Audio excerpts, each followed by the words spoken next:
IFBB Pro, Greg Doucette, Masters in Kinesiology. Today I'm going to talk all about how to bring up weak body parts and or just maximize your scientific principles of muscle growth. So it's all about the top 10 ways to make sure that you're getting the most out of your workouts and not wasting your time in the gym. A lot of people train incorrectly, and the results they're getting in a year, they may have been able to get in 6 months had they done it right. Okay, so without wasting any time, let's get right into it. Okay, so number one here, always warm up with light cardio to moderate cardio before you even start your workout session. You should be slightly sweating at the start of the training session. If not, you have an increased risk of injury, and anytime you get hurt, you can't train, and then you're going to get smaller, and it's not going to be good. So basically, make sure you're well warmed up, and it will prevent injury and also get you primed or ready for the workout. If you just walk in cold and start doing some squats, it's just not going to feel right. Number two, train the hardest exercises first. None of this bullshit, leg extensions, lightweight, 50 sets of 20, and then the hamstring curls and pre-exhaust and pre-fatigue and pre-this and pre-that. You save the hardest stuff for right off the bat. So if squats are the hardest exercise, you do them first. You don't do easy shit first, and then you're all worn out, and then when you have to do the actual hardest stuff, you have no energy left. Same would be like deadlifts. That's hard. You're going to deadlift 400 pounds for 20 reps or whatever. You can't just do your whole workout and then do it at the end. You're spent. You're not going to get the most out of it. So do the hardest stuff first. When that is done, then move on to isolation things after. This is really important. Number three, time your sets.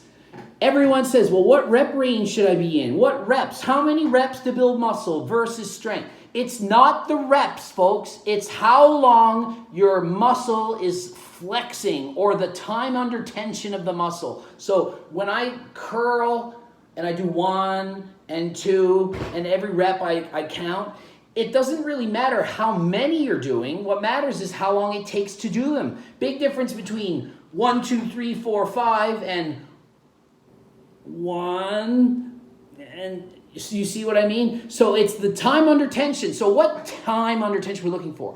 40 seconds is kind of this good golden rule of thumb for how long a set should take to maximize hypertrophy. If it's shorter than that, it's going to have more towards the strength component. So ask yourself this, when you do a set of leg presses and you do 15 reps in 15 seconds, was that really a time under tension inducing set for growth, or more of a I want to show my ego off to everyone and put 10 plates aside on the leg press and bang out a bunch of reps? That is not how you grow muscle. Sure, you will grow some muscle, but not as much as if you train properly. 40 seconds is a bloody long time. Set your watch and timer and just see. Most people are doing a rep a second. Even the people that I see that are kind of strictly controlling, they're not doing 40 seconds. Most people's sets are 20 to 30 seconds. I see it all the time. Slow that shit down, okay? Do not just slam the weights as fast as you can. It's just so important. Especially if you get down to like 10 or 20 seconds, you're hardly building muscle at all at this point. So much more strength. Next, the work to rest ratio. Work is like when you're doing the set, and rest is when you're texting after the set and looking up Instagram photos of everyone you want to look like. That's the rest part. It should be between 3 to 1 and 5 to 1. And what does that mean? Well, if it's 3 to 1 and 5 to 1, let's pretend that your set took a whole minute, which is an eternity of squats, for example. Your rest time should be 3 to 5 minutes, okay? Now, let's say it took 30 seconds to do it. You multiply by 3 and multiply by 5 to get the rest. So if it takes 30 seconds to do your sets, 3 times 30, so it's 1.5 minutes rest to 2.5 minutes rest. If it takes 40 seconds, you multiply that by 3 and it'd be like 2 minutes rest to 3 minutes and 20 rest, okay? So as you can see, if you're focused on muscle growth, there were no 30-second to 60-second rests between sets. I get it all the time. I'm in the gym, I'm an animal, I train like a machine, I rest 30 seconds between sets, maybe a minute on squats, because I work hard. I get a sweat going and I go. I work hard because I don't rest.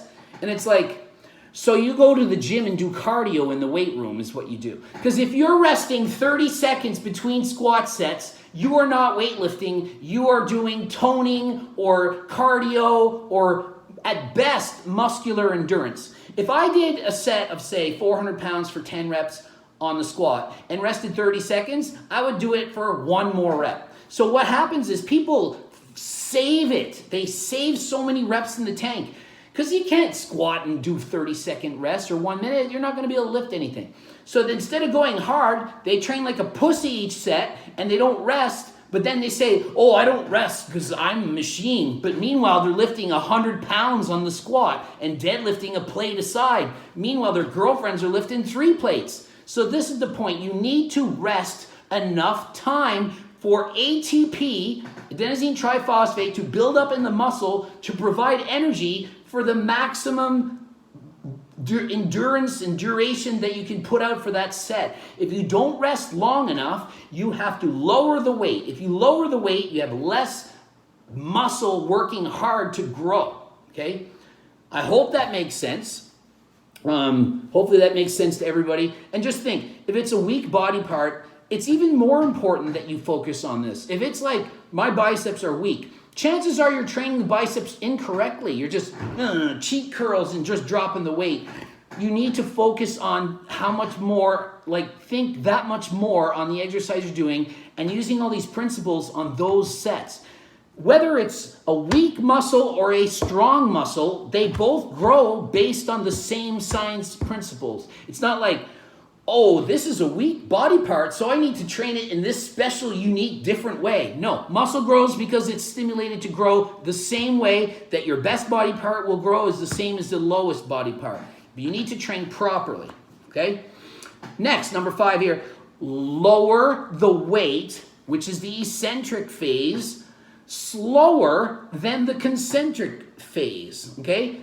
Twice as slow is really a good rule of thumb. So if you raise it in 1 second and you can lower it in 2 seconds, that would make your set last 3 seconds. And then if you did a set of 12 times 3 would be 36 seconds. That's pretty close to 40, okay? So if you're doing a 1 second up and then 2 seconds down and you're doing a set of 13, that's pretty much exactly perfect, okay? Now, what if you're doing super slow, like 1, 2, 3, 4, and then up for 2 kind of thing? Well, you can get away with less reps. If each set's taking 5 seconds, a set of 8 would be enough, okay? But if you're going super fast, like half a second down, 1 second up, you got to do a set of 20 or 25 to get into that proper time under tension, okay? Why do we need to lower it slower? Because it's a stronger motion to go down, okay? So you are, in fact, 30% stronger. What that means is, say you could bench press like 100 pounds up, you can control 130 down at the same amount of effort. Okay, so we're a lot stronger in the eccentric. That's why we control the eccentric, because we want the muscle to be working the entire time that we do that set. We don't just want up and then we just let it fall down and then let it fall down, because then you're only getting half the work of the muscle. It's resting too much. Okay, hopefully that makes sense. Number 6, train hard sets close to failure or even beyond when possible. So none of this half-ass bullshit. I do 5 sets of 10 for 5 exercises and I rest 30 seconds to a minute between sets. That's cardio, folks. That's going in and toning. That's not going in there to become a bodybuilder and build big, huge muscles type thing. You can't just rest a minute. You can't just do the same set of 10 every time. If you are, then you're not working hard enough, because you should be getting tired after each set. If 10 is repeated 5 sets of 10, that means the first 4 sets were a joke. We just did 5 warm-up sets is what you just did. So when you can, on the hard sets, beyond you got to warm up first. You're not going all out in the first set. Warm up, warm up, warm up. The weights get heavier, the reps come down. Then you go hard at the end. You can do forced reps, partial reps, all this kind of supersets, anything to make the set extra challenging is good at the end of the exercise. Okay, so try that out. This goes without saying, but I should point out, use proper form. Okay, you need to know how to execute the motion of the lift. Okay, if it's a machine, it's usually a lot easier to know because it kind of like guides you, like you'd be doing your curls and it forces you to do it the right way. But if it's like standing barbell curls, I mean, you could stand there and you might only be doing this motion and you're not getting up the whole way, or your elbows are being dragged, or anything can happen. Watch people that lift properly. Watch YouTube videos of perfectly executed form and techniques, okay? Because you need to do it properly or it'll just end up getting you hurt or you're not going to get the most out of it. If you're bench pressing and you want to hit your triceps, then you can't bench press in a way that's going to hit most of your chest. You need to focus on what you want. Every little position can change the motion for what it's going to build, like a leg press. If you want to hit your hamstrings, then you put your feet higher up. If you want to hit your quads, you put your feet down. Okay, so just things like that. So if your weak body part is your hamstrings and you're always leg pressing your feet down, then you're training improperly. Proper form, no results. Okay, number 8. Active rest. Research shows that if a muscle's moving after, it clears lactic acid better, and you'll be better off with your next set. Now, that's probably where I lack the worst because I'm almost always working at the gym, which means I have my phone out and I'm texting clients the entire workout. So I do my set and then I text people for a couple minutes. Then I do my set and I text. And I'm not running around. So if you're like doing leg presses and you're sitting there and texting between sets, you're not going to get as much out of it as if you're standing up and going for a walk around the gym. Maybe just go get a drink of water, move around a little bit. That's important. Okay? And people will say all the time, oh, people with phones don't work out hard. I challenge anyone to out-train me. Try it. I don't care. You see me texting, but then you watch the set and it doesn't matter. If you do 405 pounds for 50 reps on a deadlift in a minute, and then you rest for 7 minutes texting, it's not like you didn't do a hard set, okay? So that's something you can think of as well. So just because somebody's on a phone doesn't mean they're not working hard. Just means you're not working hard when they're resting. While you're doing the set, that's when it matters.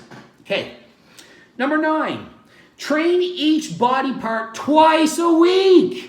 2, not 1. Half the time I get clients that they'll hire me and their plan is all wrong. I do legs on Monday, chest on Tuesday, biceps, and I'm like, they're still training from the 1980s. This is not how to grow. You need to train more often, get the volume in there, okay? 2 sessions a week for each body part. Especially if it's a weak body part, focus on that. If you only have the time for 1 body part a week, but you want to bring up a lagging body part, then say it's your biceps. Do biceps twice a week, and then you can do legs, chest, everything else once a week. That'll make a huge difference because you need that proper volume, okay? And how much volume? Well, in a week, a smaller muscle like biceps can usually handle like 15 to 20 sets in a week. That means 7 to 10 sets per session, okay? But a bigger muscle like back and legs, you can go 20 to 30 sets a week. So like 10 to 15 sets per day, okay? And I'm not talking about warm-ups. I'm talking about sets. A set to me doesn't even count unless it's within 2 reps of failure. So an RP of 8, okay? So if it's so easy, it's a warm-up set. Your body could do 100 warm-up sets and not feel fatigued. But if you do some of the hard sets, it can't handle that much. So that's why there's a range. Everyone's effort, everyone's ability to put like how hard they can push themselves is different. So you can't give an exact, oh, it's 20 sets or 30. It depends on the person and how long you've been training, your experience level, and so on. Number 10, very important here. Stretching, foam rolling, and massage. Muscles that don't stretch properly can get torn and ripped and injured, and it's bad. Of course, it's horrible. We've all been injured. You always see the runners and they take off and they pull a hamstring. But you also see squatters pulling hamstrings, deadlifters pulling hamstrings, guys ripping their biceps and triceps. I've crashed on my bike and tore my tricep off. I mean, it was probably already tight to begin with, and had it not been tight when I crashed, maybe it wouldn't have broke. You know, so if you're injured or you have knots or pains, you need to get rid of those because it alters the way you do a set. If you have like a pinched nerve here and you're walking sideways or a little crooked, and then you start curling and you can see you're not doing it like straight, then more load is on one side than the other, and you can get injured, and this is bad, okay? So get it all fixed out. Get your massage therapist to roll you out to get rid of all the tightness, and then you're much less likely to get injured. Stretching should be done after your workout, not before, when the muscles are warm and well trained. If you do it before, it actually will make you weaker. So most people who do stretching and then say they go and squat, or you just stand there and you stretch and you're like, okay, then I'll go bench press, you're gonna be weaker. Okay, so stretching like that, it's not the best idea. Its best idea is you did your whole chest workout and now you can stretch your chest because it'll go further and it's warmer and everything's better. So that sums up the top 10 things I recommend you do to maximize muscle growth for weak body parts or any body part. Greg Doucette at hotmail.com. That is my email address. If you are looking for coaching, please send me a message on Hotmail, and basically I will write back with a big questionnaire that I get and all my rates and explain everything. Subscribe to the channel and like the video if you enjoyed it.